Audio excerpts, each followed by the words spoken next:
Esta tarde. conferencia comenzará a grabarse. Bien, como les decía, gracias al Colegio de Ingenieros Mecánicos, Electricistas, Electrónicos y Profesiones Afines del Estado de Querétaro, CIMEC, por la oportunidad de dirigirme esta tarde hacia ustedes. Gracias al ingeniero Salvador Melgoza y al comité directivo del CIMEC. Bien, esta tarde vamos a hablar sobre el tema de las energías alternativas, la aportación a la matriz nacional, ¿sí? Y al asunto de las perspectivas y desarrollo, ¿sí? Bien, miren, cuando pensamos en las energías alternativas, lo primero que se nos viene a la mente es, pues, los aerogeneradores, los sistemas fotovoltaicos para la generación de energía eléctrica. Vamos a revisar qué es lo que está aconteciendo en este ámbito. La plática está en esta parte con los antecedentes, energía limpia, las centrales fotovoltaicas, las centrales eólicas, el biogás, perspectivas y algunas conclusiones. Miren, para la ley de la industria eléctrica, en su artículo 3, se entenderá por energías limpias aquellas fuentes de energía y procesos de generación de electricidad cuyas emisiones o residuos, cuando los hayan, no rebasen los umbrales establecidos en las disposiciones reglamentarias que para tal efecto se expidan.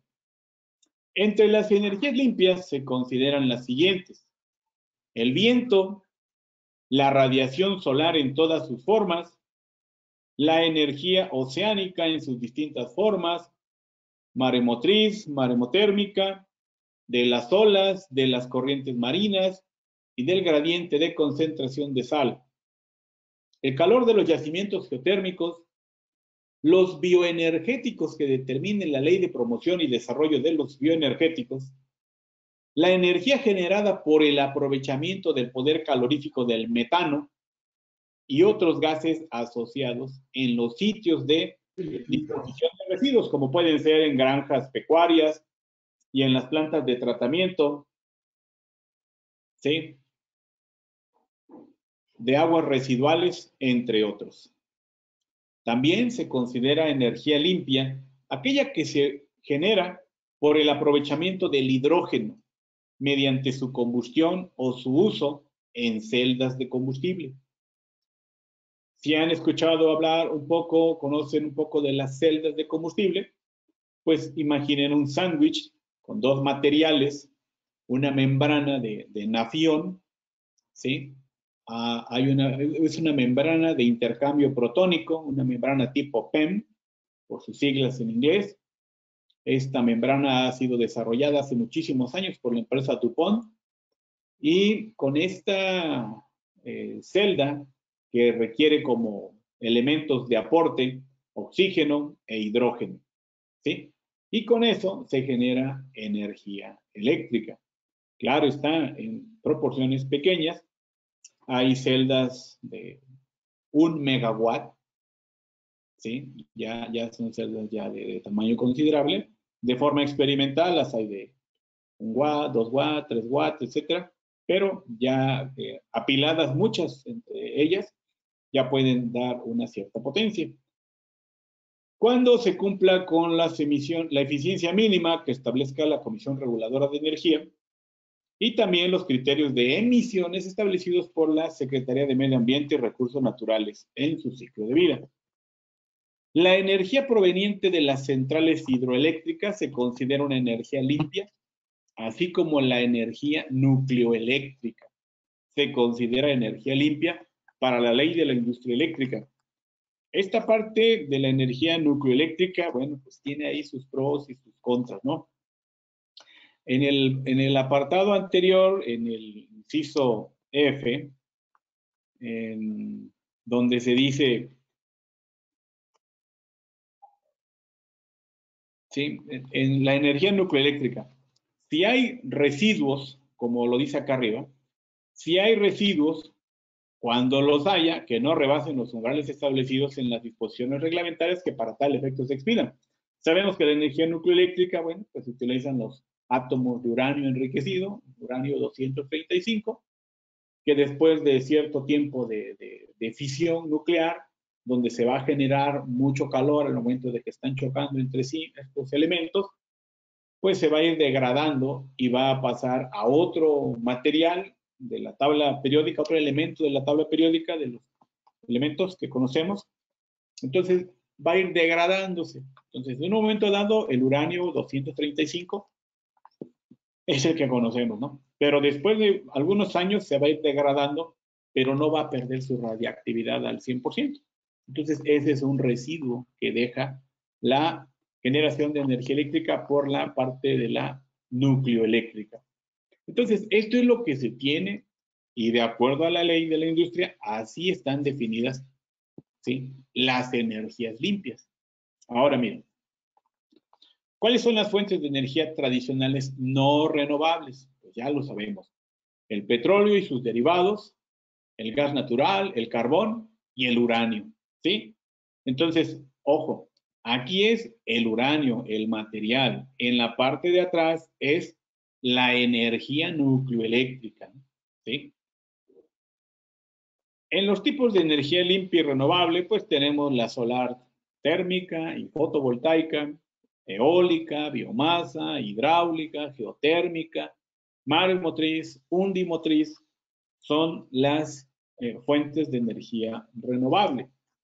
Hay muchas instalaciones a nivel mundial donde se aprovecha la energía solar térmica, fotovoltaica, la eólica, hidráulica, geotérmica, y la mayoría de estas pues las tenemos aquí en México, ¿no? O nuestro país tiene las condiciones propicias para que se puedan aprovechar. En la parte de la mareomotriz o maremotriz, pues hasta el momento no se tiene un esquema en México. La maremotriz, bueno, pues como han de recordar, es que en una determinada época del mes la marea sube, como se dice, en los mares, en los océanos, ¿sí?, por las cuestiones de la atracción ahí de la luna. Entonces, sube la marea y se deposita esa agua en una gran presa. Ahí se tiene agua ya para aprovecharla en la generación de energía eléctrica. Y la undimotriz, bueno, pues son como estos elementos que vemos aquí en esta imagen, que tienen estas hélices, pero que ahora están bajo el mar. Y abajo del mar hay corrientes marinas, etcétera, y hace que se muevan estas hélices que vemos aquí, y de ahí se obtiene la generación de la energía eléctrica. De acuerdo a esta imagen tomada de Greenpeace, dice que la energía solar puede proveer 2.850 veces, ¿sí?, la energía que se necesita pues actualmente, ¿verdad? La energía eólica 200 veces, la biomasa 20 veces, la geotérmica 5 veces, las hidroeléctricas pues una vez. Entonces, el potencial de las energías renovables pues da un total de 3.078 veces los requerimientos de energía actuales, ¿sí? Claro, esto son cifras muy alentadoras, pero obviamente, ¿no?, en cada una de estas distintas transformaciones, pues hay pérdidas, ¿sí? Pero son cifras que nos permiten ver que si se tomaran decisiones de las autoridades correspondientes, pues con las energías renovables se podría tener los requerimientos de energía que actualmente se están consumiendo, ¿no? Aquí se ve este mapa donde se muestra la radiación solar global. Sí, nuestro país está en una zona comprendida entre la línea del Ecuador y hacia arriba, y los tonos en colores amarillos, rojizos, son las áreas donde la radiación solar es mayor, ¿sí? La densidad de potencia, watts sobre metro cuadrado, la radiación solar que tenemos en nuestro país es de los valores más altos. Siempre sale en cualquier plática relacionada. Miren, aquí está nuestro país y de este lado están los países europeos. Y acá, pues comparado con nosotros, que estamos en el rojizo, en el amarillo, ellos están en el azul, quiere decir que los valores de radiación solar en esta región del planeta, pues son muy por debajo de lo que nosotros tenemos. Y siempre se dice, otros países europeos, el clásico ejemplo Alemania, aprovecha mejor o tiene políticas públicas que permiten un mejor aprovechamiento de la radiación solar que nosotros en nuestro país, que contamos con una abundante radiación solar, pero pues los trabajos que se están desarrollando van avanzando de a poco, pero pues ahí van. Miren, la Estrategia Nacional de Energía para el año, comprendida para los años 2012 a 2026, enviada al Honorable Congreso de la Unión el pasado 29 de febrero de 2012, establecía que la generación eléctrica a partir de energías limpias debe alcanzar una participación del 35% de la generación total en 2026. Ya nos quedan como 5 años. Sin embargo, los costos de generación de estas tecnologías aún resultan elevados en comparación con otras fuentes de energía. Entonces, eso era una estrategia nacional, ahí está ese documento. Y desde ese tiempo ya se decía, ¿no? Para el 2026, el 35% de la generación de energía deberá provenir de energías limpias, ¿sí? Hace unos 8 o 10 años, bueno, pues obviamente, ¿no? La tecnología, los aerogeneradores, los módulos fotovoltaicos, pues eran muy costosos. De ahí que se tenía esa cifra, ¿no? Para comentarles, aquí hay una nota que salió en esta página de internet, donde se habla que es posible que toda la Unión Europea, ¿sí? Por ahí del año 2050, ¿sí? Y para cumplir con el ambicioso acuerdo de París, ¿sí? De hacer una disminución de 1.5 grados Celsius la temperatura del planeta. Entonces, ellos dicen que pueden lograr que sea 100% renovable, ¿sí? Y esto pueden lograrlo para el 2050. Tal vez nos toque verlo, tal vez no nos toque verlo, pero pues se pretende que el 100% de las energías renovables abastezcan de energía a los países europeos, al menos en esta nota que está publicada en este reporte. ¿Qué pasa en nuestro país? Vamos a hacer una breve remembranza histórica, ¿no? Para tener el contexto de cómo se ha ido desarrollando la generación de energía. Hace muchos años, como 140, 141 años aproximadamente, ¿sí? Se desarrolló en nuestro país la primera fábrica, bueno, la primera central de generación de energía. Se instaló en León, Guanajuato y tenía una capacidad de 1.8 kilowatts. Hacia el año 1890, la Ciudad de México contaba con 2.054 focos para alumbrado público. Este se instaló después en Guadalajara, en Monterrey, en Veracruz y Mérida en los años posteriores. En ese año, de acuerdo a cifras de esta fuente que está aquí abajo, la capacidad eléctrica instalada en México era de en 1889, en ese año, era de 837 kilowatts instalados. 837 kilowatts, actualmente una planta en media tensión, 13.200, un transformadorcito de 500 kVA, de 1000 kVA, lo tiene una planta, ¿no? Una planta industrial. Pero en esta época, pues, estaba así dividido, ¿no? El mayor porcentaje estaba en el centro, con un 81% del total de los 837 kilowatts instalados. La primera planta hidroeléctrica en México se instaló en Batopilas, en Chihuahua, con 22 kilowatts de capacidad eléctrica. El nombre de un señor, Alejandro Shepherd, que llegó a Batopilas en esa época, hizo una de sus primeras obras fue fundar una pequeña hidroeléctrica. siendo Batopilas el primer poblado de nuestro país, después de la Ciudad de México, en contar con energía eléctrica, por la Mexican Lion Power Company. En 1900, la capacidad instalada de generación de energía en nuestro país era únicamente de 18 megawatts. En diciembre de 1905 entra en operación la central hidroeléctrica Necaxa, la línea de transmisión en corriente alterna que unía a la Ciudad de México con esta central. En su momento fue considerada como la más larga en operación en el mundo, con una longitud de cerca de 272 kilómetros y tenía en esa época un nivel de tensión de 60 kilovolts. También en su momento esta central fue considerada la planta hidroeléctrica más grande de Latinoamérica. Para el año 1958 se realizaron las primeras exploraciones para los campos geotérmicos de Cerro Prieto en Baja California, y desde abril a octubre de 1973 empezaron a operar las dos primeras unidades de 37.5 megawatts cada una. En el año de 1959, en el estado de Hidalgo, ¿sí?, se inauguró el campo geotérmico de Paté, y ahí estaba la primera planta geotérmica del país, con una capacidad de 3.5 megawatts. Pero algo pasó, y en 1973 esta central dejó de operar. Puede haber sido que varios de los pozos pues dejaron eventualmente dejaron de fluir, ¿no? El vapor del subsuelo dejó de fluir.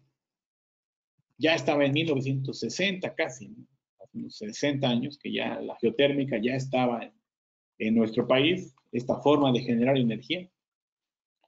A partir del año de 1960, bueno, pues ya viene la expansión de una red constituida por regiones de generación, ya había hidroeléctricas, termoeléctricas, así como regiones de transmisión. Ya se hablaba de un sistema interconectado nacional en alta tensión, 230 y 400 kilovolts, y unificando la frecuencia a 60 Hz. Aquí se ve un poco de este sistema eléctrico de la CFE para el año 2016.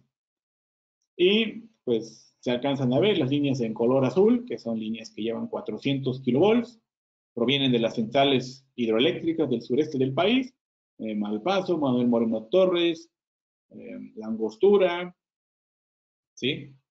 Algunos de los nombres que alcanzo a distinguir por aquí. Chicoacén debe estar por aquí. Hay líneas ya en 230, estas que son para mí de color naranja. Hay líneas en 115, estas que están acá en color, vamos a llamarle para mí violeta. Y hay unas líneas en 135 kilovolts por aquí arriba en la frontera. ¿Sí? Entonces ya el sistema eléctrico, ya estamos hablando de 2016. Pero en la segunda mitad del siglo XX se inauguró el primer gran proyecto hidroeléctrico. Fue la central Infiernillo en el río Balsas. Cuando entró en operación corría el año de 1965. Y para transmitir la energía eléctrica que se generaba ahí, pues fue necesario incrementar la tensión eléctrica, ¿sí?, de 230 kilovolts a 400 kilovolts. Ya en el año 82 inician operaciones las centrales carboeléctricas de Río Escondido, Coahuila, una de las primeras carboeléctricas. Después entra en 1987, ya el país alcanzaba los 23.15 gigawatts, con una participación de la generación termoeléctrica del 81%. Nuestro país, pues, es más termoeléctrico. Hay más centrales de generación de tipo termoeléctrica. La primera y única central nucleoeléctrica en nuestro país es Laguna Verde, que entró en 1990 y genera 1.400 megawatts. Vean la fecha. En 1994, ¿hace cuántos años? ¿30? ¿26 años? ¿Sí? ¿Estamos bien? 26 años, ¿no? 26 años. La CFE, ¿sí?, construyó el Parque Eólico La Venta, un proyecto prototipo que cuenta con 7 aerogeneradores, ¿sí?, y la potencia hace 26 años era de 225 kilowatts, la máquina que está aquí arriba, y fue el primero en su tipo en nuestro país y en América Latina. ¿Qué nos hace pensar o qué podemos decir? Pues se han hecho muchas cosas, ¿no? Muy interesantes, muchos ingenieros mexicanos que han puesto su trabajo, su desarrollo, su talento, y han hecho cosas muy buenas, ¿no? Hace 26 años se estaba instalando el primer parque eólico en nuestro país y en América Latina, ¿sí? Entonces, pues algo dejamos de hacer, algo se perdió en ese inter, ¿sí? Pero este era un prototipo, ¿no? Con 7 aerogeneradores de 225, eso apenas daba 1 megawatt aproximadamente. 1.5 megawatt aproximadamente. Después viene el año 2000 y la primera central en operación bajo el esquema de productor independiente de energía, los PIE, fue en Mérida 3, en Yucatán, una tecnología de ciclo combinado y 484 megawatts. Ahí algunas gentes dicen, bueno, CFE pues no tiene el recurso y permitió, o la autoridad, etcétera, permitió que ahora existieran los productores independientes de energía. Y esta fue una de las primeras plantas. ¿Sí? Aquí se habla de que fue una de las primeras de productor independiente de energía de México, ¿sí? Así que está ahí en Mérida. En el año 2012, hace 8 años aproximadamente, se instaló por parte de la CFE en Santa Rosalía, allá en Baja California Sur, el primer parque fotovoltaico con una capacidad de 1 megawatt. Aquí, para los años 2012, bueno, para el año 2012 se invirtieron 70 millones de pesos. El parque fotovoltaico cercano a la planta geotérmica Las Tres Vírgenes, se instalaron 4,000 módulos fotovoltaicos, ¿no? Aproximadamente de 250 cada módulo. Ya en 2017 entraron en operación 10 megawatts, que son parte del proyecto solar Villanueva en Coahuila. Dicho proyecto forma parte de los ganadores de la primera subasta de largo plazo en 2015. Y este es el primer proyecto en operación bajo este esquema, creado pues a partir de la reforma energética.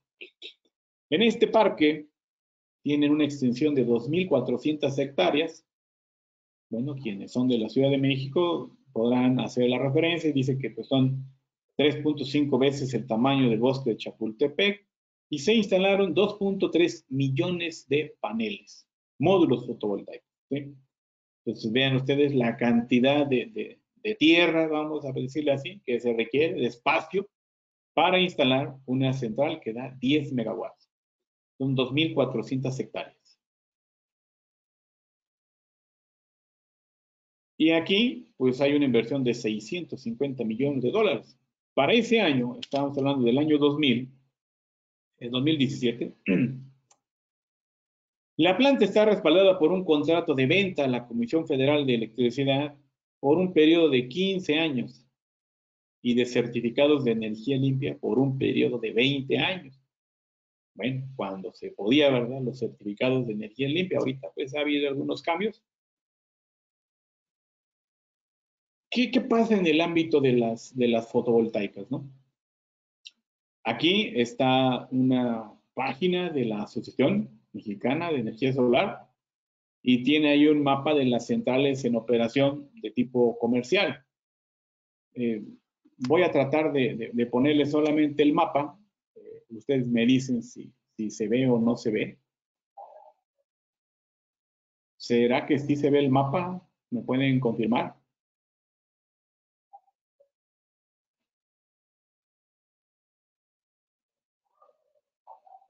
Sí, sí se ve el mapa, ingeniero. Sí, ya se ve un mapa por ahí. Ah, muy bien, muchas gracias. Miren, este mapa está aquí en esta página y es interactivo, ¿no? Usted le da un clic. Estas son las centrales, ¿no? Podemos ver alguna central en particular. Le voy a dar un clic aquí a Mérida y nos dice que es una central que se llama San Ignacio, desarrollada por Jinko y Aldesa y es de 18 megawatts. ¿sí? Podemos ver una de por aquí, del centro del país, y este es el Parque Solar Don José.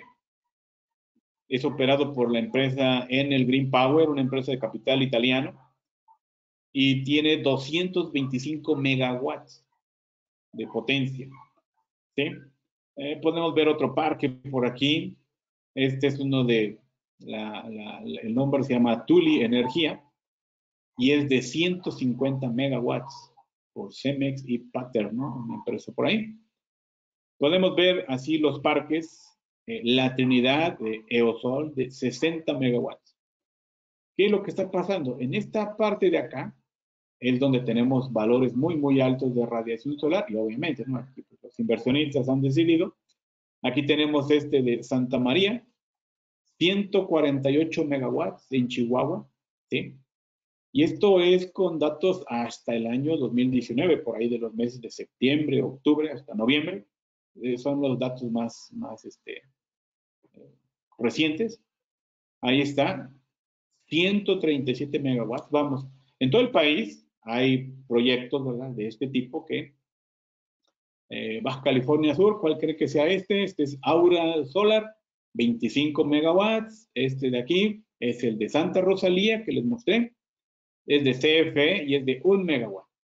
Entonces, algo pasó, ¿verdad? CFE se quedó por aquí con este de 1 megawatt y los demás ya son particulares, ¿de acuerdo? ¿Sí? Plantronics, todos los demás son de particulares, ¿sí? Todos los demás. ¿Sí?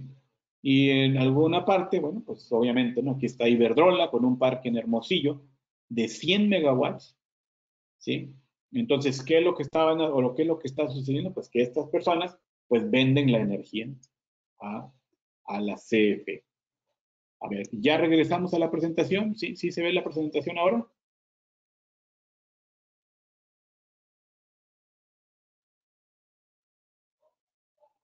¿Sí? ¿Alguien nos puede confirmar nada más que ya se ve? Sí, se ve. Sí se ve, sí se ve. Sí, se ve Muchas bien, gracias. doctor. Gracias.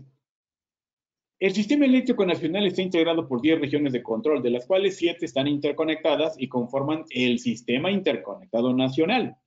Las 3 regiones de control que pertenecen a la 8, 9 y 10, Baja California, Mulegé y Baja California Sur, eléctricamente aisladas del resto de la red eléctrica, ¿sí?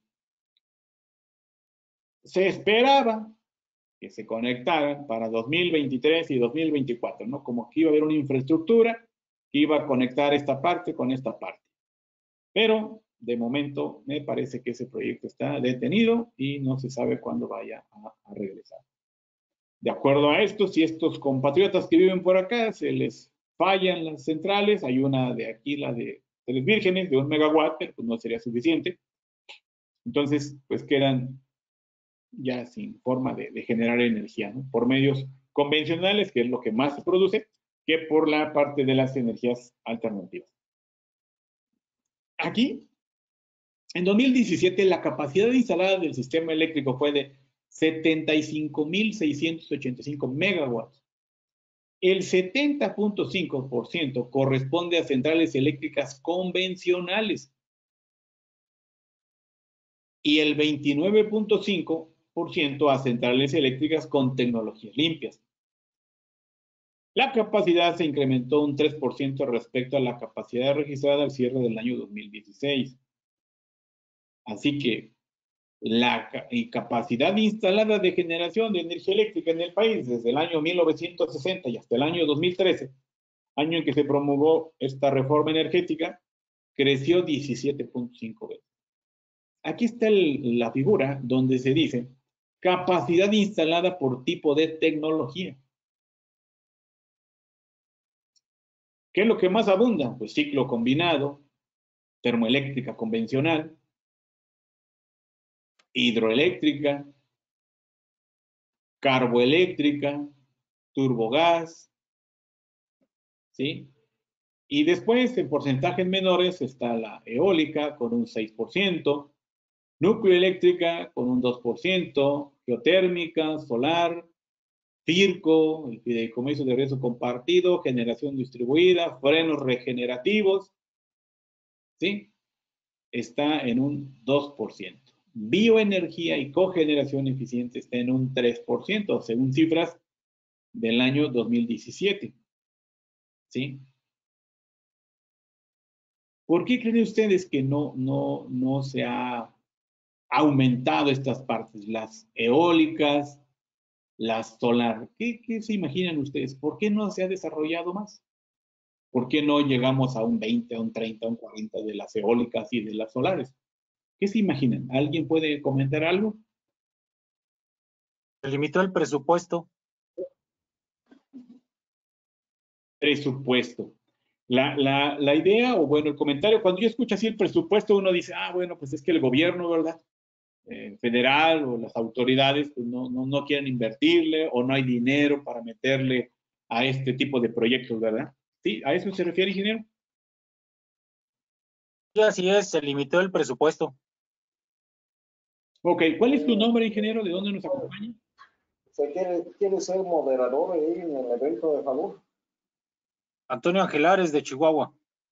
¿O la estás ocupado? Ah, excelente, excelente, ingeniero. Sí, esa es una situación, ¿no? El presupuesto. Usted que está en esa región, bueno, pues debe de estar Ok, viendo. ok, Hay ok. mucho potencial, ¿no? De energía solar, de velocidad de viento, que uno dice, bueno, ¿por qué no se puede? Ándale. Y a mí me están entrando unas llamadas aquí también. Quiero opinar. Aquí tenemos que decirle al ingeniero Salvador que apague su micrófono. Gracias. Aquí, como ven ustedes. Doctor Marroquín, Jorge Ugalde quiere opinar. Alfonso Vázquez Adelante, también. ingeniero. De Adelante. todos. Ingeniero Ugalde. Sí, no se puede tener un alto porcentaje de eólica porque si no hay viento, eso desquiciaría el balance entre generación y consumo. Igual Sí. solar, si hay nubes o llueve y baja la producción de energía solar, como está sucediendo en Argentina, que tiene un alto porcentaje solar y alto porcentaje eólico, y cuando algo sucede y bajan esas producción de energía, hay un desquiciamiento terrible en el sistema. Ese es lo que yo he escuchado. A ver, un punto de vista. Muchas también. gracias, ingeniero Ugalde. Adelante. El otro ingeniero. Alfonso Vázquez. Miren, Adelante. la generación en todo el país está supeditada a que las redes de transmisión sean lo suficientemente, que crezcan en la misma proporción que la generación está existiendo. ¿Por dónde vamos a sacar toda esa energía eléctrica? Dígase solar, dígase eólica, hidráulica, sino a través de las líneas, a través de las redes de comunicación. Entonces, si no tenemos una red robusta que permita generar a todo lo que den los campos geotérmicos, eólicos, solares, para que no existan puntos de cuellos de botella en donde la energía no fluye. Entonces tenemos en algunas áreas un embotellamiento tremendo porque no existe la infraestructura de transmisión suficiente, es mi punto de vista. Sí, ingeniero, coincido con usted. En realidad, hay artículos donde se habla que las energías renovables son intermitentes. Como lo dijo el ingeniero Ugalde, si la velocidad de viento disminuye, pues ya no van a producir a su capacidad. Y si por decir una cifra estaba un parque de 30 megawatts, a lo mejor se vuelven 10 megawatts, 5 megawatts, dependerá de la velocidad de viento. De ahí la importancia de hacer estudios para la medición de la velocidad de viento. Aún teniendo esos estudios por 2, 3 años haciendo mediciones de viento, pues se tienen que tomar sus previsiones, ¿verdad? Porque como usted decía, ¿qué caso tiene que tengamos muchas centrales, pero falta la infraestructura, ¿no? Las líneas, las autopistas por donde van a circular los autos. Hay complicaciones con las líneas, con la infraestructura existente, ¿sí?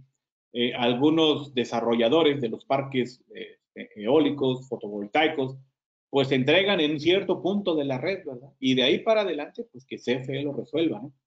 Entonces yo creo que por eso el desarrollo, además, en términos generales, pues es más barato, ¿no? Entre comillas, puedes quemar gas, diésel, carbón, ¿sí? Para la producción de energía. En una nota que leía se decía que, ¿sí? Un comentario. Sí, adelante. Sí, Adelante. en relación principalmente a la energía eólica y la energía solar. Se supone, así lo debo entender, que todos los proyectos que salen para implementar un sistema eólico o solar están cimentados en proyectos de vida útil. Es decir, claro, están contemplando todos los puntos relacionados naturales, fenómenos de clima, de nieve, de viento, de tal forma de que se escogen los puntos estratégicos donde la velocidad del viento sea la adecuada para poder tener un buen sistema eólico o un sitio donde haya una insolación pues tremenda, de tal forma de que se puedan aprovechar los paneles solares. Claro que obviamente los fenómenos naturales se nos llegan a presentar y suele suceder anomalías, pero por ejemplo en el caso de los sistemas de radio de microondas, pues también se diseñan con características que puedan superar ese tipo de anomalías naturales, como puede ser la nieve, la lluvia, el viento, en fin, que aunque sí están supeditados a que llegasen a tener cortes, pues la idea es de tener un buen diseño y un buen proyecto. Ese es mi comentario. Sí, claramente, todos los proyectos, pues imagine usted que hay muchas empresas que llegan a nuestro país y se asocian con empresas mexicanas y entonces vienen capitales de países, de los Países Bajos, de los países europeos, donde he escuchado que, bueno, es que son gente que ya está jubilada y invierte su dinero, etcétera. Obviamente esos proyectos pues tienen que revisarse, ¿no? A conciencia. Hay mediciones de velocidad de viento durante 3 años como mínimo, en torres de 60, 80 metros de altura. Cada 20 metros se instala un anemómetro que mide la velocidad de viento. Se hacen los análisis correspondientes de toda la información que se logra almacenar en los equipos de cómputo, las proyecciones, ¿sí? Y como usted dice, ¿no? Se tienen que escoger los emplazamientos, los sitios más adecuados, más idóneos para que se tenga la generación de energía como se tiene proyectada. Cuando se habla de que son intermitentes, pues voy a decirlo así, ¿no? Son los términos que utilizan para decir, mira, pues es que dependemos, ¿verdad? Si al viento se le ocurre soplar, obviamente, no, eso no lo quiero decir de esa manera, pero pues son situaciones ya de otro índole, ¿no? De otro tipo, que bueno, no las vamos a tocar por aquí. Entonces, se habla de que de 2016 a 2017 creció un porcentaje ahí de 28.8% a 19.5%. Se hablaba del 3% aproximadamente de crecimiento, ¿sí? Y sigue todavía la generación por convencional, quemando algún combustible, contra un porcentaje muy poquito, ¿no? Vamos un 70-30, estamos ahorita convencional y energía limpia. De acuerdo a esto, la capacidad instalada por tipo de tecnología, ¿sí? Tenemos una sumatoria de 526 centrales. Ahí están la ciclo combinado, la termoeléctrica, carboeléctrica, turbogás, combustión interna, lecho fluidizado, que están en todo el país. Ahí están los valores en los megawatts que producen cada una. La limpia, pues ahí está, ¿no? La hidroeléctrica. Doctor, hay un Sí, ingeniero, Ernesto Jiménez, que pide la palabra. sí. Entonces, si puede abrir su Adelante, micrófono. ingeniero, adelante. Sí, con mucho gusto, adelante. Buenas tardes, amigos. Miren, cuando uno promueve que se ha aceptado un parque solar, lo primero que se hace es un proyecto básico de lo que uno quiere hacer. Para solicitar un proyecto, pues presenta el proyecto inicial, y bajo ese proyecto inicial es que la comisión, el SENACE, hace el estudio y ve la capacidad que tienen sus líneas de transmisión. Es decir, si usted quiere poner un parque solar de 100 megawatts fotovoltaico y la línea que tiene usted ahí es de 115, pues está topada ya su capacidad. De antemano, no es que vayan a poner más líneas de transmisión o recalibrar las líneas. Es que también cuando uno está tratando o intentando de que le acepten un parque solar o un parque eólico, perdón, lo que tiene que es que solicitar el estudio de las instalaciones y solicitar el estudio del impacto a las redes para que uno pueda. No puede ser nada más de que yo quiero poner aquí un parque fotovoltaico. Entonces, esa es la razón por la que nosotros pues, debemos de ver esto desde otro punto de vista. Desde el momento que uno quiere instalar o hacerse acreedor a que le acepten un parque o le den un permiso para que uno genere, pues debe de ver si está en las condiciones. Si no, puede pedir que el sistema eléctrico nacional, que ya está establecido y que de acuerdo al PRODECEN se hace un estudio a tiempo al 2030, por decir algo de este año, pues es que nosotros también tenemos que tener esas consideraciones. Y lo que mi opinión básica ahorita es que ya la suspensión de las subastas debe ser básica. Ya no se debe de permitir que se interconecte ningún parque solar o eólico a la red nacional hasta en tanto no se vea lo que es cómo está la ley de la transición energética y podemos ver que se soporte realmente, que no nada más estemos jugando a que sí o que no por cosas políticas. Esa es mi opinión. Excelente, ingeniero. Mire, ahí como usted lo dice, ¿no? Por ejemplo, en nuestro país, para la generación por medios fotovoltaicos, si usted quiere hacer un parque fotovoltaico, pues estamos limitados a medio megawatt, ¿no? A 500 kilowatts.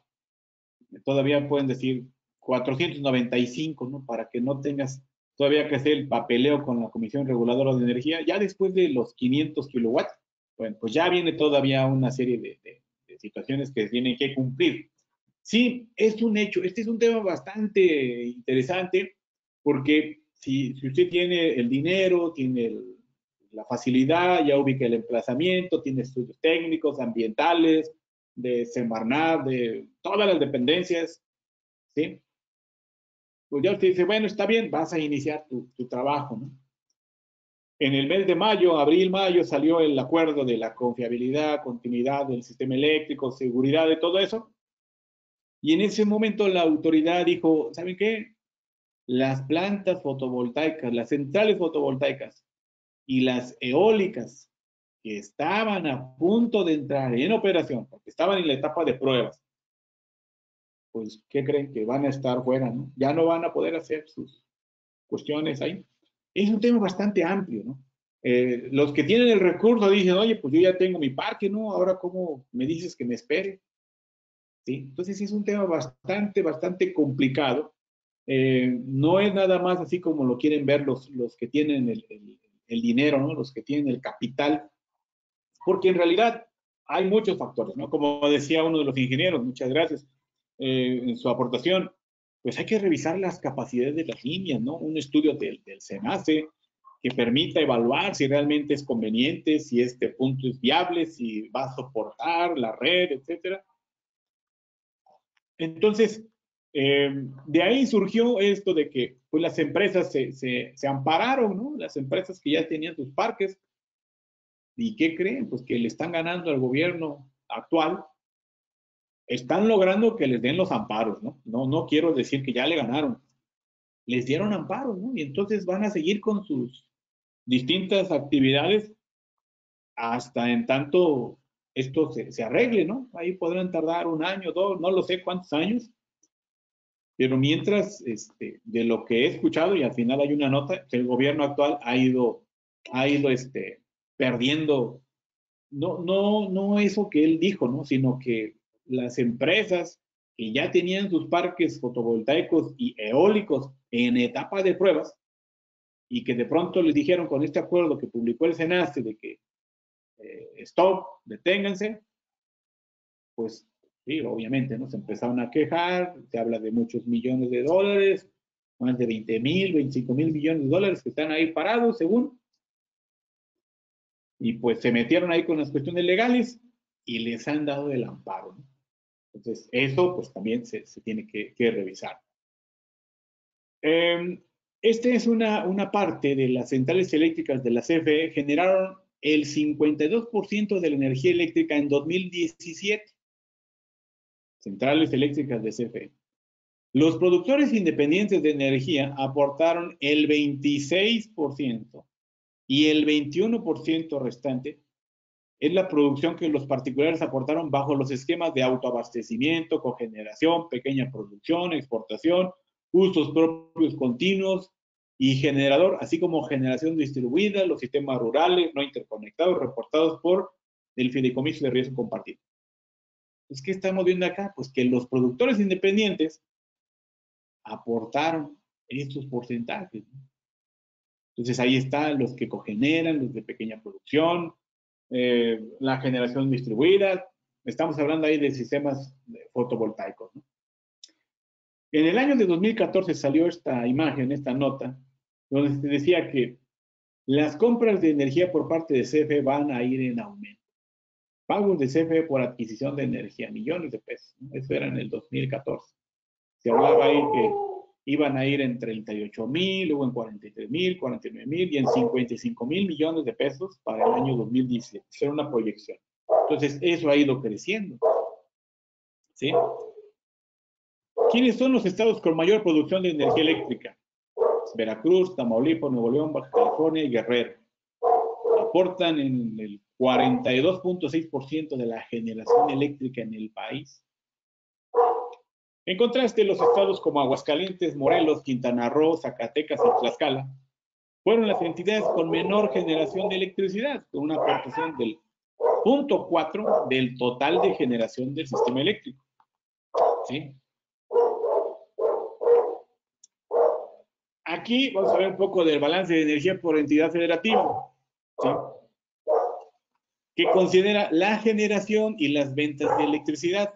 Muestra que las regiones con los mayores excedentes de energía son Guerrero y Colima. Las entidades que proporcionalmente representan mayor déficit son Aguascalientes y Quintana Roo.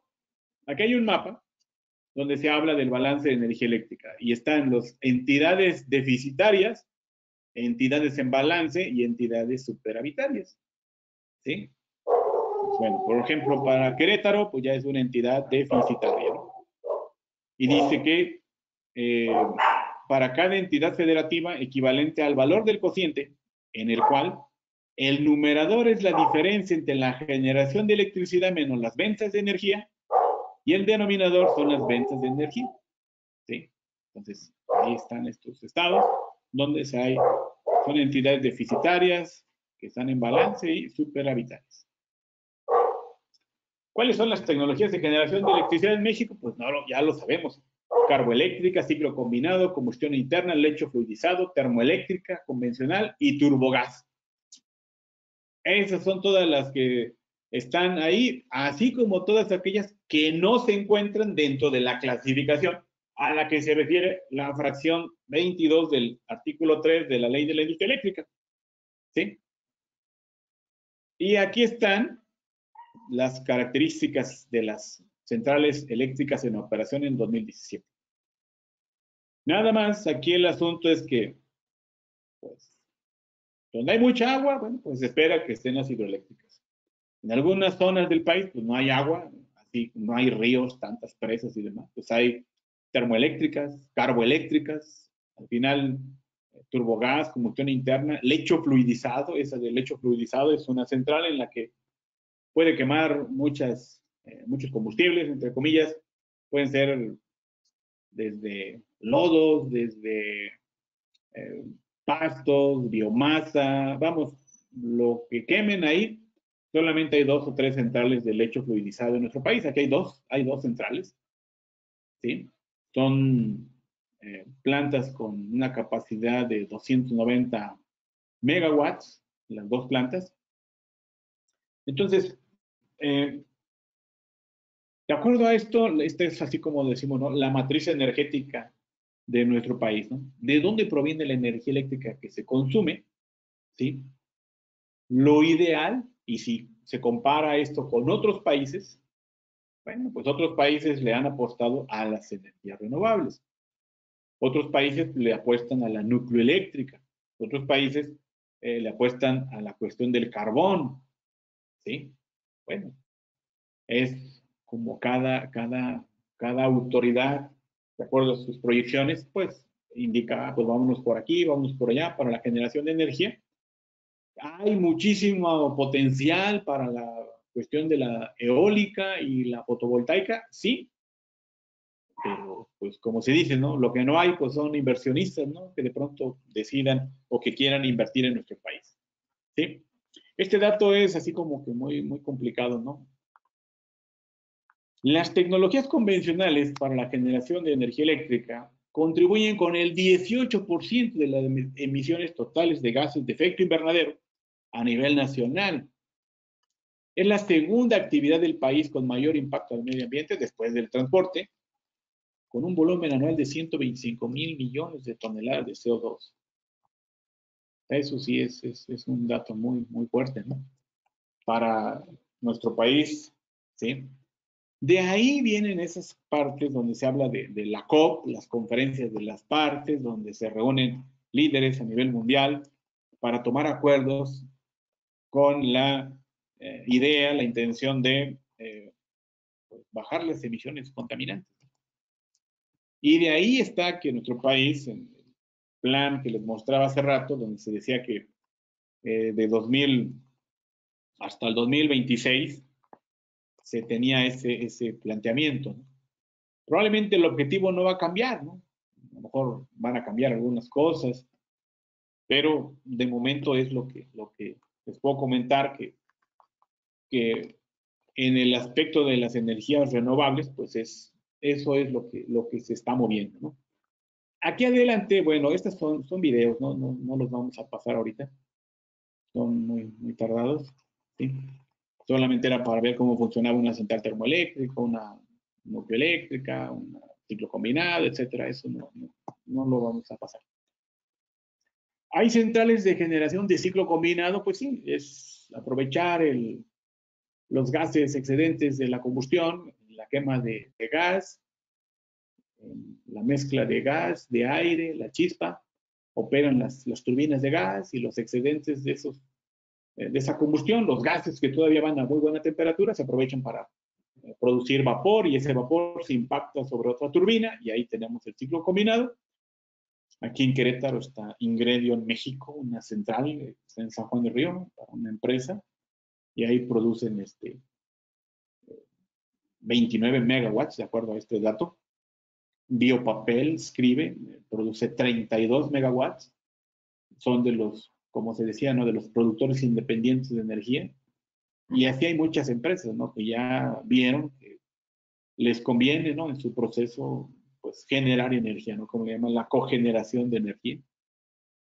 Doctor, En esta parte por ahí hay ¿sí? 2 preguntas. Bueno, el ingeniero ¿Sí? Jorge dice que el costo de energía de los pies es menor al de CFE, al consumidor doméstico. Le pediríamos que si puede abrir su micrófono y por allí quiere intervenir nuevamente el ingeniero Ernesto Jiménez. También por si Adelante. puede abrir su micrófono. Yo creo que sería más fácil que quien quisiera opinar abriera el micrófono, ¿no? Directamente. Adelante. Bueno, buenas tardes. Miren, Ingeniero Jorge. nuevamente buenas tardes. Lo que A pasa ver, es si que quieren primero el ingeniero Jorge y después el ingeniero Ernesto. ¿Sí? A ver, buenas noches, yo soy por Jorge favor. y la verdad, disculpen, sinceramente no me acuerdo de este sistema de los pies y de ese tipo de generación, si llega al consumidor doméstico y si es menor el costo de la energía y no el de CFE que estamos pagando, por ejemplo, aquí en Querétaro. Creo. Ok, mire, los productores independientes de energía, pues así como lo mencionamos, ¿no? De la primera central que se instaló en Mérida, es como que un grupo de personas con mucho dinero instalaron una central y le venden la energía a CFE, ¿sí? Hasta el momento, las centrales, ¿sí? Le venden la energía a CFE. Sería muy complicado para mí decirle, es que cuando nos viene la energía de un productor independiente, en mi bolsillo de usuario doméstico, pues sí, se ve que es más barata. Lo que sé es que las empresas que son así, productores de energía independiente, son particulares, ¿no? Aunque me ha tocado ver que dice arriba CFE, pero bueno, son productores independientes. ¿Qué está pasando? Esto no es algo que no se sepa, ¿no? Muchos sabemos que en la CFE, en algunas centrales, pues hay mucho personal, ¿no? Hay mucho personal. Claro, a últimos años ha ido como que en disminución del personal. ¿Por qué? Porque dicen ellos, oye, pues es que el megawatt nos sale más caro, ¿sí? Si tenemos una base de muchos trabajadores y, bueno, toda la parte laboral. Y los productores independientes pues llegan con tecnologías, con centrales más eficientes en su operación, con menos personal, y eso hace que su megawatt, entre comillas, pues cuesta un poco más barato. Pero eso nosotros no lo sabemos, porque eso solamente se lo venden a CFE, ¿verdad? Y CFE no la vende a nosotros. No, hasta el momento todavía no hay una central que nos venda en ¿no? Más bien pienso que entonces puede ser más costoso porque le compran a otro y lo más barato es el que lo tiene y lo genera. Entonces, al comprarlo a pies, pues a lo mejor entonces todavía es un poco más costoso. Pienso. Sí, ahí el asunto, quien ve todo eso, pues es el SENACE, ¿verdad? El que compra la energía, el que sale todos los días con los despachos de energía, es como un mercado, ¿no? Pues quiero comprar energía, a ver cuánto me cuesta el megawatt contigo y cuánto me cuesta el megawatt contigo. Y bueno, intervienen otros factores, ¿no? Pero es algo así, ¿no? De comentar de que todavía no le compramos la energía eléctrica a un productor, por ejemplo, Directo. ¿no? A mí me gustaría decir, le voy a comprar energía a Enel Green Power, ¿no? Porque esa viene de parques fotovoltaicos. No, la energía eléctrica se mete a la red de todo el sistema interconectado nacional, ahí se mete en los nodos donde CFE autoriza, y el SENACE y demás, la CRE, la CENER, todo, y ahí se deja la energía. Y es como si tuviéramos dos recipientes de agua, ¿no? Un recipiente de agua lo tengo a la izquierda y un recipiente de agua lo tengo a la derecha. Se llena una tina y de ahí se distribuye al que necesite. Una analogía de lo que sucede con las centrales que opera la CFE, que son de CFE, con las que son de los productores independientes, ¿verdad? En un momento dado, la energía se mete a la red nacional y se consume donde se requiera. En Estados Unidos es diferente, ¿no? En Estados Unidos creo que sí hay varias particulares y le venden a cierta zona y creo que ahí sí entra un poquito más la competitividad. Hay otra. Exacto, ¿no? Exacto, eso es lo que se está dando por allá. Dale, gracias. Ingeniero Jorge, adelante. Por favor. Sí, gracias, yo ya tengo. Ahora. Muchas gracias. Bueno, ya nada más, si todo está abierto, me adelanto que si no se controla esto de las emisiones, va a haber fuerte afectación a la temperatura del planeta y esto traerá consecuencias fuertes o graves en unos años, pero graves hablan. Ahí está uno de los puntos muy importantes, ingeniero. Sabemos, ¿sí?, que está el protocolo de Kioto y que muchos países se comprometieron y firmaron y se comprometieron a implementar acciones con la tendencia a disminuir sus emisiones contaminantes. ¿Sabe quién no lo firmó? Estados Unidos. ¿No lo firmó? ¿Sí? Entonces, hace algunos años se daba esto, ¿no? De que, oye, yo soy un país que contamina demasiado, pero voy a invertir en otros países donde voy a instalar aerogeneradores y parques fotovoltaicos, etcétera, y voy a hacer lo de los bonos de carbono, ¿sí? Entonces, yo contamino acá, pero como allá genero con energías limpias, pues ahí me compenso, ¿no? Pero eso pues no, da mucho que pensar, ¿no? Que otros países no hayan firmado el protocolo, otros países que son pequeñas islas, islotes en alguna parte del Pacífico, dicen, pues si la temperatura se eleva, los niveles de los mares van a aumentar, mi país va a desaparecer, ¿no? Así de dramático está, ¿no? Nosotros decimos, bueno, es que en México pues tenemos abundante sol, generamos energía por medio de combustibles fósiles, etcétera, pero el impacto está al medio ambiente y como dijo usted, bueno, a lo mejor no nos va a tocar a nosotros verlo, pero a las generaciones que vengan, oye, pues allá por el 2020 querían entrarle a las energías renovables y vean ahora cómo está el planeta, ¿no? La contaminación es muchísima, es impresionante. Nosotros tal vez aquí en Querétaro no lo vemos tan fuerte, ¿no? Vemos el cielo azul, entre comillas, hay días que se ve oscuro, gris, pero otros países ya no pueden ver este cielo, ¿no? Como nosotros. La contaminación es enorme, ¿no? Y de ahí que algunas de las políticas para bajar las emisiones fue, pues, apostar a las energías renovables. Muy bien. Ingeniero Jorge, si nos escucha, adelante, por favor, Jorge Ugalde. Sí, doctor, sí, yo no era el que hice la pregunta, pero aprovecho de que el costo de generación de la CFE es mucho más alto, o no sé qué tanto, pero es más alto que el de los particulares. Las plantas de CFE son muy antiguas y muy ineficientes. Han hecho reconfiguraciones, Valle de México, allá por las pirámides de Teotihuacán, están haciendo reconfiguración, pero los particulares han llegado con tecnologías bastante más eficientes. Nada más, yo me enteré, la termoeléctrica de San Luis de la Paz, y dije, bueno, ¿cómo? Allí no hay agua, allí nada más hay agua de riego.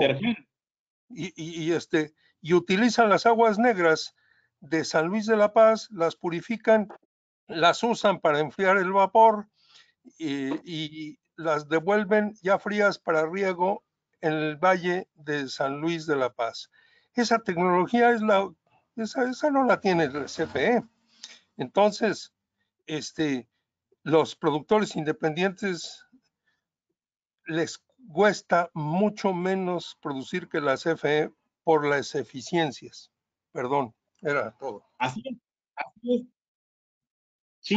Sí, lo decían en la central hidroeléctrica de Zimapán, donde decían que cada vez hay menos contratos, cada vez se tiene menos personal, porque si no hacen ese tipo de ajustes, pues van a salir del mercado, ¿no? Es decir, la energía que ellos producen es cara en un momento dado comparada con las otras centrales. El SAUS hizo una reconversión que será hace como unos 10, 12 años, el SAUS.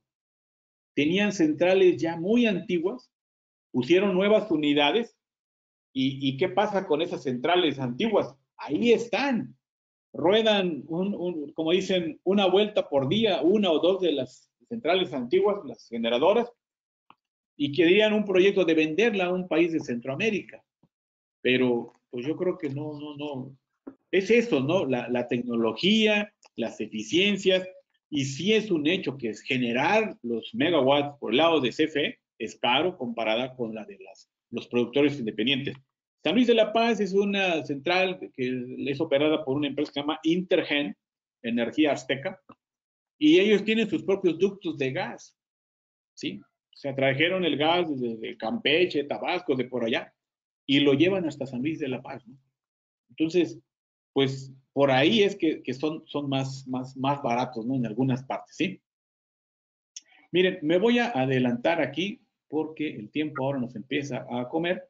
Esto es de las centrales de combustión interna, ¿sí? Miren, les voy a mostrar los mapas. ¿Me permiten centrales de turbogás? Sí, adelante. No, por ahí alguien quiere hablar. Mire, adelante. como ya me tengo que ir porque tengo que ir a cenar, quiero, pues, primero, felicitarlos por su reunión, muy buena. Y segundo, pues yo dar mi punto de vista. Mi punto de vista es que esto de que los que contaminan, los que producen gases de efecto invernadero, ni siquiera son las centrales termoeléctricas ni ninguna decomisión. Lo que más contamina el medio ambiente son el parque vehicular. Entonces, para mí esto de que recurramos a energías renovables por beneficiar la disminución en la emisión de gases de efecto invernadero a la troposfera, pues para mí realmente es puro choro para que puedan entrar las independientes. Porque todos los contratos o los permisos que se dieron para generación se dieron antes del 2018, sin analizar siquiera los efectos que alguien estaba comentando ahí, que produce a la hora de que entran y que salen las centrales eléctricas. Para mí no existen las energías limpias. Eso es puro cuento. ¿Por qué? Porque las que dicen que son energías limpias, que dicen que son renovables, que no es lo mismo, las energías que estamos utilizando nosotros como energías limpias son las eólicas, que no son limpias porque al final contaminan el medio ambiente, o contaminan la visual y contaminan lo que es la fauna, ¿no? Y en caso de las fotovoltaicas es más sucia porque si en el día trabaja los paneles solares, en la noche que no trabajan, es necesario que la respalde una fuente, ya sea termoeléctrica, de nueva generación o de las antiguas. Entonces, si podemos decir que es al 50% que es limpia. Todas las energías limpias, para mí, todavía no se han desarrollado.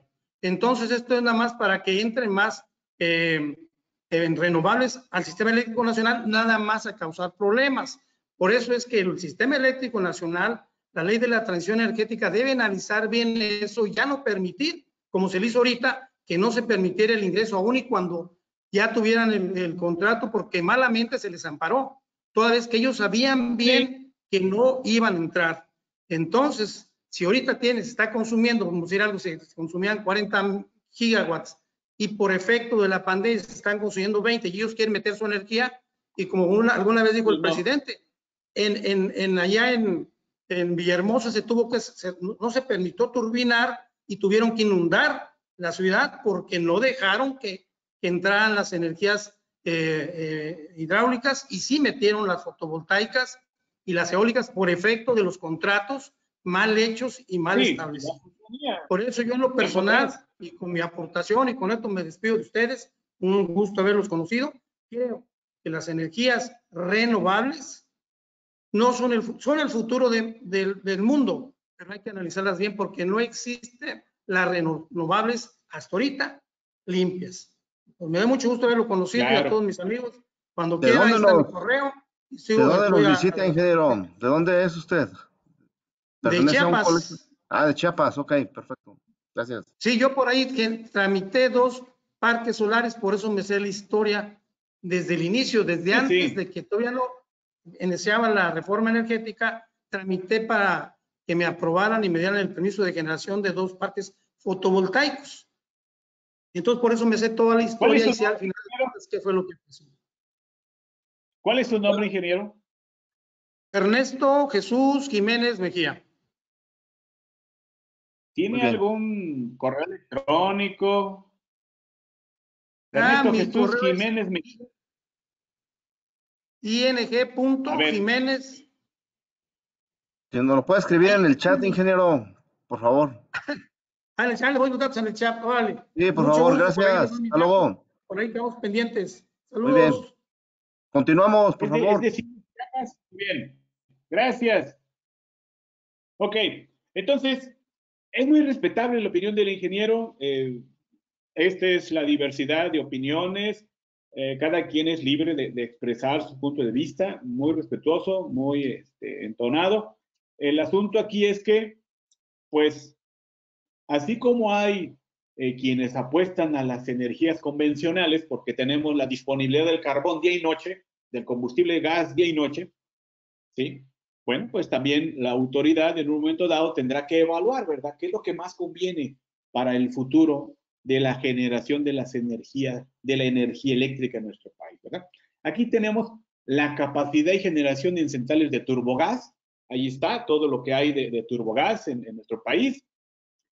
Aquí está las de combustión interna, que hay muchas plantas industriales tienen generación por combustión interna para los horarios punta, entran en operación la generación de estas máquinas de combustión interna con la idea de pues mitigar sus consumos de energía, pero pues quemando algún combustible.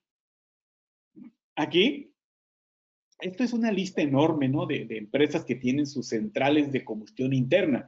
Betichino, Cordaflex están en Querétaro, Kellogg de México, Nestlé, Omia México, Pollo Querétaro, Printpack en Querétaro, Cartones Ponderosa, Eurocopter, Industrias Ferroplásticas, todas estas tienen sus centrales de combustión interna, al menos estoy marcando las que están en Querétaro. Axtel, Givaudan de México. Las centrales hidroeléctricas, pues hay centrales que generan más de 1000 megawatts, otras que generan más de 100 megawatts. Sí. Doctor Jorge Ugaldin, algunas de esas... Adelante. Sí, gracias. Algunas de esas empresas sí generan todo el día, pero muchas, sí. El caso de Kellogg's, específico de Kellogg's, generan únicamente en horario pico, en horario en donde la electricidad es muy cara, como en todo el mundo, no nada más en México, pero les es más económico autoabastecerse en horario pico. El puerto de Liverpool tiene 30 años generando en horario pico y Kellogg's en horario pico.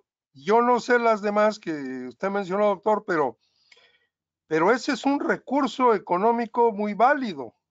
No saturar las líneas y la generación pública o privada o de particulares o de CFE en horario pico, que ya no es suficiente en este país. Se sobrecargan las líneas y pueden venir problemas más complicados, más catastróficos para todo el sistema eléctrico. De ahí que la autoridad pues ha permitido, ¿verdad?, que se pongan en marcha estas centrales de cogeneración y pues les ha dado la posibilidad a las empresas de autoabastecerse. Aquí claramente está, todas tienen lo de esquema autoabastecimiento, ¿sí? Autoabastecimiento. No venden a nadie, solamente es para ellos, ¿sí? Aquí, por ejemplo, Cartones Ponderosa tiene cogeneración. Vamos, genera una parte para su proceso y otra pues se la vende a CFE, ¿sí? Entonces, doctor, ahí está hay otro contrato ¿sí? También. Creo, o sea, pueden estas empresas generar en Chiapas y consumirla en Monterrey, cuando tienen ellos sus filiales en aquel, y le pagan nada más a CFE el porteo. Ya eso está permitido. Esto está muy válido, ya este esquema ya está en operación de tiempo atrás. ¿Se han ustedes escuchado que dicen en los comerciales una marca de pan muy famosa? ¿Sí? Producimos nuestro pan utilizando energía renovable. Sí, pero en sus plantas no están cerca los aerogeneradores, están en otros estados y la energía que se produce allá en ese estado donde tiene un gran recurso eólico se inyecta a la red y ellos consumen en otro lado, ¿no? Entonces ahí vienen las transacciones de porteo donde se mete energía a la red en un punto y se consume en otro punto, ¿sí? Como les decía hace rato, ¿no? La energía pues se mete a la red de CFE y se va a consumir donde se requiere en ese momento. Entonces, eso es muy válido y sí se está, hay muchas empresas que así lo están haciendo. Aquí nada más es un mapa de las regiones hidrológicas administrativas donde está con disponibilidad y sin disponibilidad. Bueno, hay agua, no hay agua y podemos instalar las centrales hidroeléctricas. Aquí está la central nucleoeléctrica con sus 1608 megawatts, son 2 unidades de reactores de agua en ebullición que están allí en Laguna Verde, a partir de los accidentes de Fukushima en Japón y todo lo que ha desencadenado, pues algunos países han decidido bajar sus esquemas de generación con la energía nucleoeléctrica y están apostando a otras fuentes de generación. En México solamente está esta y pues no se tiene previsto que se vaya a hacer una nueva central nucleoeléctrica, al menos de momento. La parte de las geotermoeléctricas, pues ahí está muy claro el lugar donde están los recursos. Baja California con 570 megawatts, Baja California Sur 10 megawatts, Michoacán 225 megawatts, Puebla 69 megawatts, Nayarit con 52 megawatts. La parte de la geotérmica. Aquí está la parte de las centrales solares, ¿sí? Y aquí está la parte de fotovoltaica. O sea, cuando decimos centrales solares son aquí las fotovoltaicas. Y aquí están en Querétaro, una que se llama Prosolia Internacional de México, generan 1 megawatt. Los demás son los parques que están en todo el país, como les mostré hace ratito el mapa. Estas son las centrales, aquí están los nombres, ¿sí? Aquí están unas de Coppel, de generadora solar a Paseo en Guanajuato, Yusasol, TAI, Durango 5, 4, 2, 3 parques fotovoltaicos, ¿sí? Que están allá en esa zona. Santa Rosalía, Tres Vírgenes con su 1 megawatt, ¿sí? Entonces, estos son centrales fotovoltaicas. Aquí están las... Ay, no me deja. Las de bioenergía, ¿sí? Aprovechar, pues, no es más que las excretas de los animales para producción de biogás en los biodigestores. Y hay una que es muy, muy interesante, que está en Zitácuaro, en Michoacán, y es la primera estación de biogás de nopal del mundo, ¿sí? O sea, es algo también, puede ser de pronto contradictorio. ¿Qué prefiere usted? Pues una ensalada de nopales o el nopal para la generación de energía. Claro, no digo que es el mismo nopal, hay pues distintas variedades, pero hasta es una patente de un ingeniero mexicano que se llama Miguel Ángel Aque Madera, y tiene una patente, ¿no?, de la generación de energía a partir del nopal. Produce biogás, y ese biogás le hicieron una demostración al gobernador de ese estado para alimentar a un auto con biogás, y ya podía arrancar el auto, ¿no? Entonces, son proyectos que están tratando de desarrollar. Tienen sus complicaciones porque pues se gasta ahí esta materia del nopal, bueno, nopales se meten ahí a la producción, da biogás, pero pues eso también es algo que de pronto dice, bueno, ¿qué variedad de nopal voy a usar? Pero esto es una patente de un ingeniero mexicano. Me voy a poner acá en este parque eólico. El principio básico de un parque eólico es transformar la energía del viento en energía eléctrica, la cual servirá para iluminar nuestro día a día. Para conocer más sobre este tema, nos acompaña Mermi, quien se dedica al desarrollo de parques eólicos de 0 a 100 por todo el mundo. El desarrollo se inicia con la elección del sitio adecuado. Como pueden ver en este mapa, los mejores lugares están marcados en rojo y ahí es donde comenzaremos. Una vez identificados estos lugares, se debe proceder a medir el recurso. ¿Cómo lo hacemos? Instalaremos una torre de medición eólica. Durante el año que deben durar nuestras mediciones, se evaluarán la viabilidad ambiental y social del parque eólico, asegurándonos que la ubicación tiene las menos afecciones posibles. La interconexión y el análisis de la red eléctrica cercana son esenciales para entregar la energía a nuestro cliente, ya sea el mercado eléctrico, la CFE o un cliente industrial. ¿Qué permisos necesitamos? Pues todos estos. Una vez obtenidos, se compararán los equipos y se enviarán al sitio para comenzar la construcción. Los componentes principales son estos.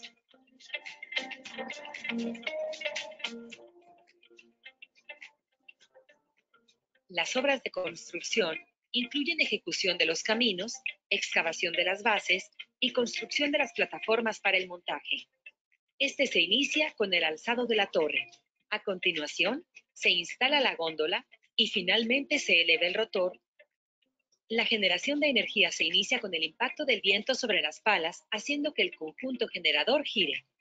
El viento ha existido desde siempre, pero hoy somos capaces de convertir su energía en una de las fuentes renovables más desarrolladas y que contribuyen al desarrollo sostenible, ya que es perfectamente compatible con actividades como la agricultura y la ganadería. Las mujeres de MERM trabajamos porque conozcas estas tecnologías. Te invitamos a que tu aporte al mundo deje huella. Bueno, pues este es un asunto de las centrales eólicas, ¿no? Es un asunto de las mujeres en energía renovable, ¿no? Aquí está el viento en números. Al año 2018 había en nuestro país 4.935 megawatts operando, 54 parques eólicos, 2.447 aerogeneradores. 20 a 25 años es la duración de un aerogenerador. 5 al 6% del porcentaje de la electricidad mundial es abastecida por la energía eólica. Hay 12.9 millones de toneladas de CO2 equivalentes evitadas en emisiones por año. Hay 1.148.000 personas trabajando en el sector eólico alrededor del mundo y 539.000 megawatts de energía eólica producidos mundialmente en 2018. Para México, se espera que por la transición energética se triplique la capacidad para el año 2027. Si se tenían casi 4.935 megawatts, hablamos de 5.000, para el año 2027, de acuerdo a estas cifras de la Asociación Mexicana de Energía Eólica, se esperaba que se logren 15.000 megawatts. ¿Sí? ¿Cómo se va a lograr? Aquí está una proyección. En 2019 se tenía este mapa y aquí están los estados en donde ahora no nada más es Oaxaca, con sus 2.756 megawatts que tiene actualmente, sino que otros estados se han sumado a la generación de energía eléctrica por aprovechamiento del viento con los aerogeneradores. Entonces, en 2019 se tenía previsto incorporar al menos 1.359 megawatts adicionales, un incremento del 27% con respecto al 2018. ¿Cuáles son las perspectivas? Para 2020 se tiene acá que Oaxaca está en 2.756, pero vean Tamaulipas. Tamaulipas llega a 1.485 megawatts. Después de Oaxaca es el estado donde se han instalado más parques eólicos y está compitiendo ahora ya con Oaxaca. De acuerdo a proyecciones, una nota que salió hace unos 15, 20 días, se desea allá en Tamaulipas ser inclusive el mayor productor de energía eléctrica mediante el aprovechamiento de los aerogeneradores. Para 2024, ¿sí? Tamaulipas tenía en 2020 1.485, para 2024 se espera que tenga 1.719 megawatts. Oaxaca continúa en esta cifra de proyecciones. Aquí es importante ver cómo se han ido agregando otros estados: Zacatecas, Guanajuato, Chiapas, Puebla, Coahuila, Sonora, Baja California, ¿sí? Y se dice que para 2024, pues esperan así, 15.000 megawatts. Oaxaca puede llegar a 5.076 megawatts. Tamaulipas a 2.279. Yucatán a 2.595. Los principales estados donde la cifra puede rondar aquí a los 2.000, 2.300 megawatts. Entonces, esa es una perspectiva esperada para 2024. Estas son las centrales solares que están en nuestro país a noviembre de 2019, ¿no? Por aquí están todas las que ya les había mostrado. Todo esto está en el mapa que les mostré hace rato y ahí usted le puede picar y ver inclusive unas fotografías del parque donde están instalados. Estas son algunas de las notas. Miren, Tamaulipas le apuesta a la energía eólica. La entidad busca superar al primer generador nacional de energía limpia, que es el estado de Oaxaca. Aquí viene esta parte. Recurso legal permite que continúen en la entidad 2 proyectos verdes en los que se invirtieron 380 millones de dólares. Eso es en San Luis Potosí. Entonces, hay ahí apoyos por ese asunto de la contingencia. Tamaulipas, ¿sí? Los parques eólicos han atraído una fuerte inversión a Tamaulipas. Bueno, pues es lo que dicen aquí en las notas periodísticas. Genera a través de la energía eólica 1.477 megawatts. Sí, escuchamos al ingeniero Ernesto Jesús Jiménez Mejía, creo que era su nombre, y decía que, bueno, pues que afean el panorama, que la fauna, la flora. Pues sí, no les voy a negar que ahí hicieron una carretera y algunas especies murieron, alguna flora va a desaparecer. Bueno, pues esto es así y probablemente haya rescate, ¿no? de la fauna, de la flora y se instalen en otro lado, etcétera. Pero el tema es que este estado en particular pues le está apostando mucho a las energías renovables. Aquí están otras notas: 4 derrotas del gobierno federal frente a la iniciativa privada en tribunales. Esta de acá, México de campeón a paria de las energías renovables en menos de 2 años. Y aquí está la nota, ¿no?, del periódico de Forbes. En términos de algunas cuantas conclusiones, la matriz energética en México con un 17% de renovables. Este es un reporte, así como se dice, ¿no?, de café a verde o de contaminante a limpio, ¿sí? Expone 80 indicadores que evalúan el nivel de avance en las políticas y acciones de las economías del G20 para enfrentar la emergencia climática.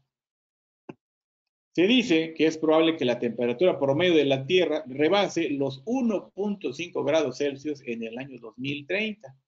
¿Sí? Apuntan a un incremento promedio de la temperatura global superior a los 3 grados.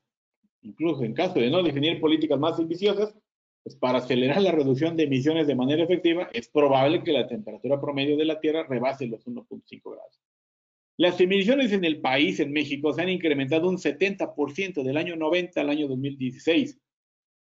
¿Sí? Niveles que no se encuentran alineados a la meta de incrementar la temperatura del planeta solo a 1.5 grados de la que tiene actualmente. Las fuentes fósiles representan el 89% de la oferta de energía primaria, uno de los niveles más altos en estas economías del grupo de los 20, y esto es debido a la alta dependencia del uso de gas, que representa 39% frente al 4% de las renovables en la oferta energética. Entonces, como pueden ver ustedes, hay mucha generación de energía eléctrica por las fuentes convencionales. Las energías renovables están avanzando en la instalación, bueno, centrales fotovoltaicas y eólicas siguen avanzando, sigue habiendo inversión, se están desarrollando los distintos parques eólicos, trae mucha connotación, hay muchas situaciones problemáticas. Por ejemplo, en Oaxaca les puedo comentar que en la zona del Istmo de Tehuantepec, pues las empresas llegan y hablan con un sector de la población y como se dice, ¿no?, los apoyan, pero hay un sector que se opone y hay problemas sociales, políticos, económicos. Ha habido gente que ha lamentablemente fallecido en estos conflictos. Las empresas tienen que hacer mucha labor para que les permitan ahí iniciar con sus actividades, labores sociales, labores de educación, mucha actividad. Y bueno, es de los... Lo bonito es que vemos que está creciendo el sector de las energías renovables, hay más parques eólicos, hay más centrales fotovoltaicas, qué bueno. Pero también hay el lado oscuro, ¿no? Hay el lado donde hay muchos problemas, hay problemas por la posesión de la tierra, se les paga a los propietarios centavos de dólar por cada megawatt que se genera, ¿no? Entonces, están en sus tierras, el gobierno autoriza en esas regiones del estado, autoriza a las grandes empresas, llegan, ponen sus equipos, y cuando ya ponen sus equipos, pues cierran los accesos y hay problemas con los lugareños, la pesca ribereña, bueno, hay una gran cantidad de problemas, ¿no? Entonces, lo que les puedo decir finalmente es que, de acuerdo al plan de desarrollo, donde se decía que para 2026 el 35% de las energías, de la producción de energía debería provenir de energía renovable, bueno, pues esperemos que se cumpla y que habrá gente a favor de las energías renovables, gente en contra de las energías renovables, pero lo que sí es un hecho es que la contaminación pues cada vez es mayor. Y como decía el ingeniero, ¿no? Pues yo creo que los autos también contaminan. Sí, la generación de energía eléctrica es impresionante la contaminación. Se dice que después de los dos grandes contaminadores son pues la generación de energía, las dos actividades primordiales y el transporte, ¿no? Entonces yo creo que está en cada uno de nosotros decir, bueno, si mi auto lo afino, lo mantengo, lo cuido y que no contamine, lo llevo a las verificaciones, bueno, pues estoy haciendo mi parte.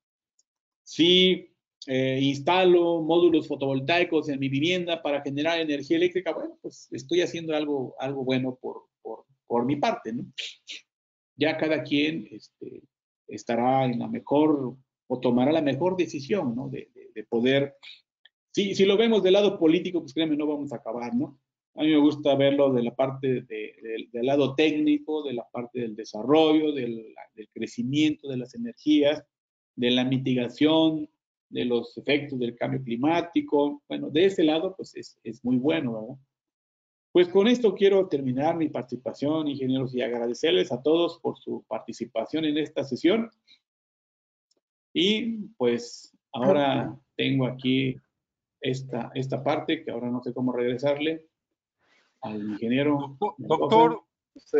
Yo quiero hacer un comentario. Hay algunas preguntas por ahí. A ver, primero por ahí, José Manuel por ahí preguntaba algo. No sé si quiere abrir su micrófono. Y después el ingeniero Melgoza y después el ingeniero Jorge Ugalde. Adelante, ingeniero. José Manuel, si puedes abrir tu micrófono.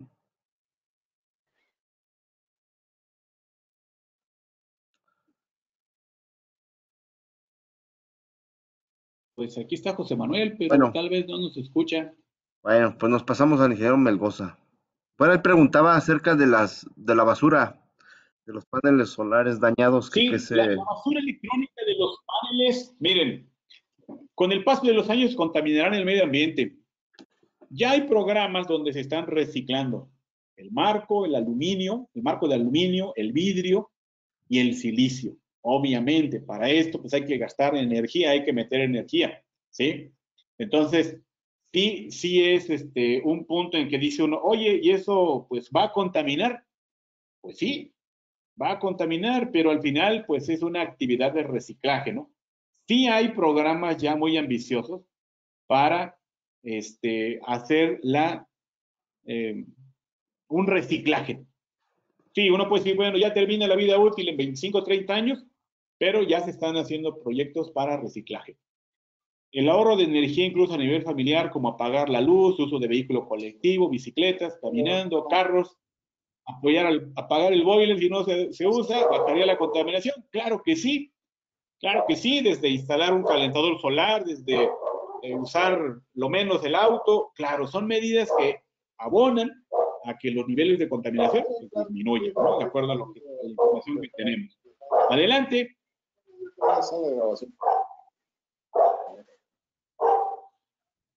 Aquí había una nota, no sé si hay alguien más, pero dice, ¿qué pasará cuando termine la vida útil de los sistemas fotovoltaicos y los parques eólicos?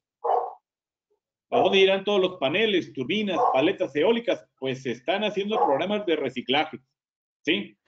Programas de reciclaje, que es lo que se está haciendo a largo plazo. Y dice acá que la energía nucleoeléctrica genera energía 24/7, no tienen emisiones de CO2. Pues sí, no hay emisiones de CO2. Para L. Carmen, lo malo, lo complicado de esto es que pues hay que estar con el combustible, hay que estar comprando combustible muy seguido, hay que tener confinamiento de esos residuos peligrosos, y eso es lo que contamina, ¿no? Los residuos, y no hay forma de deshacerse de ellos, ¿no? Hay que enterrarlos, guardarlos en cápsulas, y pasarán muchísimos años para que esto se degrade. El ingeniero Melgoza quería participar. Sí, no quisiera dejar pasar la oportunidad para mencionar, doctor, el proyecto que está haciendo el CIATEC y del cual ya tenemos un prototipo de funcionamiento aquí en el Marqués, de la planta generadora de energía eléctrica de 1,5 megawatts, que hace uso del CO2 para generar la energía, el dióxido de carbono. Entonces, quisiera invitarlos para que vieran nuestro canal de YouTube y puedan consultar. Hay 2 presentaciones sobre esta planta de energía y que pues también forma parte prácticamente ya de la lista de energías renovables, ¿verdad?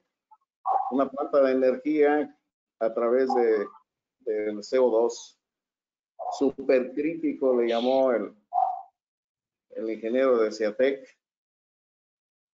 Es un estado estado de que depende de la temperatura del CO2 supercrítico, así le llaman. Excelente. Elige Ugalde, por ahí también quería participar. Sí, gracias. Doctor, lo que sucede en este país de 2 millones de kilómetros cuadrados es que no en todos lados sopla el viento. Tenemos dos sierras Claro. madres que cómo nos han partido, porque allá en tu estado, el istmo de Tehuantepec está después del nudo mixteco y la cosa ya ahí es plana, ¿sí? Por eso hay aire allá. Y Tamaulipas, que es plano y que la Sierra Madre se mete acá por Coahuila, por ahí está don Gilberto López Velázquez que me está escuchando en su estado, y entonces Tamaulipas es plano y por eso también. Pero la Sierra Madre Occidental, desde Oaxaca hasta Sinaloa, está pegadita al mar y entonces los aires ahí no se pueden controlar. ¿Estás de acuerdo en que tu mapa está por Oaxaca y por Tamaulipas y un poquito Puebla, pero que aquí en el centro del país, el aerogenerador que está en el edificio de rectoría de la UAC, nunca lo he visto dando vuelta?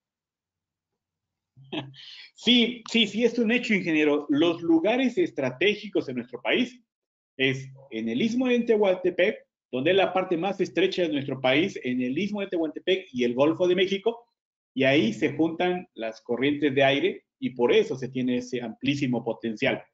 Menciona acá José Amador García, la ventosa y la rumorosa.